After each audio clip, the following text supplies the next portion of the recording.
ಕಥಾವೈಭವ ನಿಮ್ಮೊಂದಿಗೆ ಆಶ್ರೇ. ಇಂದಿನ ಈ ಕಥೆಯನ್ನು ಕನ್ನಡ ಪುಸ್ತಕದಲ್ಲಿ ಓದಿದ ನೆನಪು ನಿಮಗಾಗಿ. ಕಥೆಯ ಹೆಸರು ಮಂತ್ರ ಪಠಣ ಸಾಕೆ, ಆಚರಣೆಯೂ ಬೇಕೆ. ಒಂದಾನೊಂದು ಕಾಲದಲ್ಲಿ ಒಂದೂರಲ್ಲಿ ಪಂಡಿತರಿದ್ದರು, ಮಹಾನ್ ಮೇಧಾವಿಗಳು. ಅವರು ಒಂದು ಗಿಣಿಯನ್ನು ಸಾಕಿದ್ರು.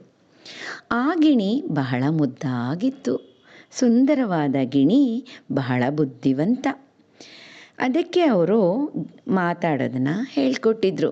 ಬುದ್ಧಿವಂತ ಗಿಣಿ ಚೆಂದ ಮಾತಾಡೋದನ್ನು ಕಲ್ತಿತ್ತು. ಮೇಧಾವಿಗಳಾದ ಪಂಡಿತರಿಗೆ ಒಂದು ಸಣ್ಣ ಹೆದರಿಕೆ ಮತ್ತು ಚಿಂತೆ ಇತ್ತು. ನಾನೇನಾದರೂ ಮನೆಯಿಂದ ಹೊರಗಡೆ ಹೋಗಿದ್ದಾಗ, ಮನೆಯಲ್ಲಿ ಯಾರೂ ಇಲ್ಲದಿದ್ದಾಗ ಬೆಕ್ಕೇನಾದರೂ ಬಂದು ನನ್ನ ಮುದ್ದಾದ ಗಿಣಿಯನ್ನು ಕೊಂದು ತಿಂದೇ ಬಿಡುತ್ತೋ ಏನೋ ಅಂತ. ಅದಕ್ಕೆ ಅವರೇನು ಮಾಡ್ತಾರೆ, ಗಿಣಿಗೆ ಒಂದು ಮಂತ್ರ ಹೇಳ್ಕೊಡ್ತಾರೆ. ಬೆಕ್ಕು ಬಂದಾಗ ಪಕ್ಕನೆ ಹಾರಿ ಹೋಗಬೇಕು ಎಂಬ ಮಂತ್ರವನ್ನು ಹೇಳಿಕೊಟ್ರು.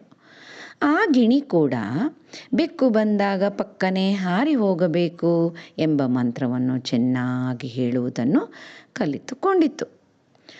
ಬಂದ ಅತಿಥಿಗಳ ಮುಂದೆಲ್ಲ ಮುದ್ದಾಗಿ ಬೆಕ್ಕು ಬಂದಾಗ ಪಕ್ಕನೆ ಹಾರಿ ಹೋಗಬೇಕು ಎಂಬ ಮಂತ್ರವನ್ನು ಹೇಳುತ್ತಿತ್ತು. ಬಂದವರಿಗೆ ಆಶ್ಚರ್ಯ, ಆನಂದ. ಅಬ್ಬಾ, ಎಂಥ ಮುದ್ದಾದ ಜಾಣಗಿಳಿ ಎಂದು ಚಪ್ಪಾಳೆ ತಟ್ಟಿ ಸಂತೋಷದಿಂದ ಹೋಗ್ತಾ ಇದ್ರು. ಪಂಡಿತರು ಹಿರಿ ಹಿಗ್ಗಿ ಹೆಮ್ಮೆಯಿಂದ ಬೀಗುತ್ತಿದ್ದರು. ಒಮ್ಮೆ ಪಂಡಿತರು ಕಾರ್ಯನಿಮಿತ್ತ ಬೇರೆ ಊರಿಗೆ ಹೋಗಿದ್ರು. ಆ ಸಮಯ ಸಾಧಿಸಿ ಬೆಕ್ಕು ಧಾವಿಸಿ ಬಂದು ಗಿಣಿಯ ಮುಂದೆ ನಿಂತಿತ್ತು.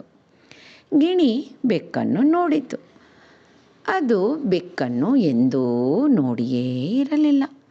ಬಹುಶಃ ತನ್ನನ್ನು ನೋಡಲು ಬಂದಿರುವ ಅತಿಥಿ ಇರಬೇಕು ಎಂದು ಭಾವಿಸಿ ಮುದ್ದಾಗಿ ಬೆಕ್ಕು ಬಂದಾಗ ಪಕ್ಕನೆ ಹಾರಿ ಹೋಗಬೇಕು, ಬೆಕ್ಕು ಬಂದಾಗ ಪಕ್ಕನೆ ಹಾರಿ ಹೋಗಬೇಕು ಎಂಬ ಮಂತ್ರವನ್ನು ಪಠಿಸಿತು.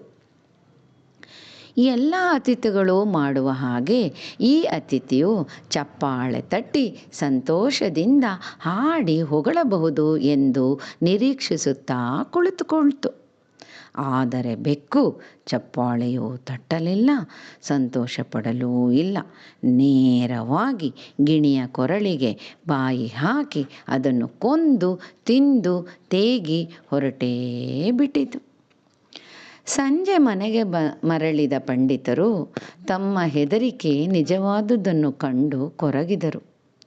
ತಾವು ಗಿಣಿಗೆ ಬೆಕ್ಕು ಬಂದಾಗ ಏನು ಮಾಡಬೇಕು ಎಂಬುದನ್ನು ಹೇಳಿಕೊಟ್ಟಿದ್ದರು, ಗಿಣಿ ಏಕೆ ಪ್ರಾಣ ಕಳೆದುಕೊಂಡಿತು ಎಂದು ಯೋಚಿಸಿದರು. ಬಹುಶಃ ಬೆಕ್ಕು ಹೇಗಿರುತ್ತದೆ ಎಂಬುದನ್ನು ಯಾವತ್ತೂ ತಾನು ಹೇಳಿಕೊಟ್ಟಿರಲಿಲ್ಲ.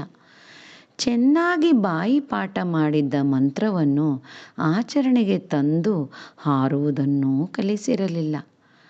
ಹಾಗಾಗಿ ತನ್ನ ಮುದ್ದಿನ ಗಿಣಿ ಪ್ರಾಣವನ್ನೇ ಕಳೆದುಕೊಂಡಿತು ಎಂದು ಪೇಚಾಡಿ ಕೊರಗಿದರು. ಬರೀ ಮಂತ್ರವನ್ನೇ ಪಠಿಸಿ ಆಚರಣೆಗೆ ತರದೆ ಗಿಣಿಯು ತನ್ನ ಪ್ರಾಣವನ್ನೇ ಕಳೆದುಕೊಂಡಿತು.